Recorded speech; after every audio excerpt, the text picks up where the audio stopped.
Okay, this is now page 4 of 10 of the California Purchase Agreement. We are continuing the training video, and we're now at this page for closing and possession.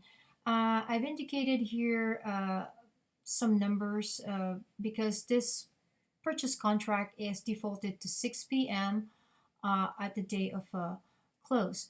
However, from my experience, most offices are closed by then. So by the time I get to that office and to pick up the house keys for my client and then transfer it to my client, I mean, their office is usually closed by then. So what I do is once I get confirmation that the escrow has closed for this transaction from the escrow officer, I would just plug in, let's say, if I get the confirmation that we have a recordation at 2 p.m., then I just put in 3 o'clock. So, but what this means is that I now can pick up the house keys and meet my client and transfer to him or her the house keys to their new home.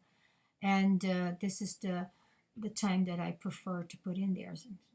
So unless they get that keys, they don't have actually a possession or delivery of possession. So you can always change this. This is flexible. Anyways, but this is my preference. Anyways, if just in case if the buyer is not intending to occupy the subject property, you can always click it here. If there's tenants in the property that will remain in possession, let's say it's an investment uh, property, you can click it here. And as you can see,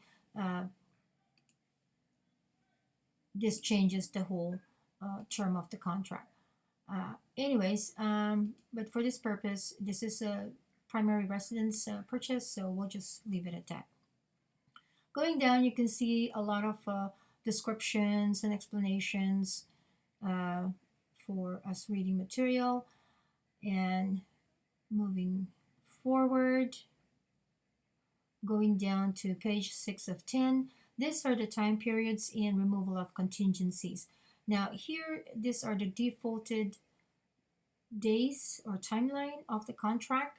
Uh, for instance, paragraph B, buyer has 17 days. I changed it to 10 to shorten it. Sometimes it's makes the offer sweet and attractive to the seller to have shorter contingencies.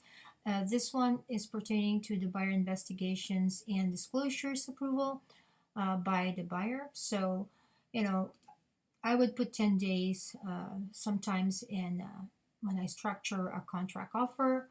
Um, or it depends if we can't do that, so we can always do this. Or sometimes if you need more time, you can always, change this. This is very flexible. But for this purpose, I'll just indicate 10 days to for the buyer to approve all disclosures and investigations. And of course, going down this page here shows more explanations of terminology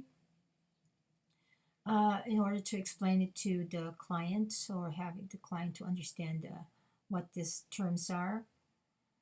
And now we are at page 8 of the contract.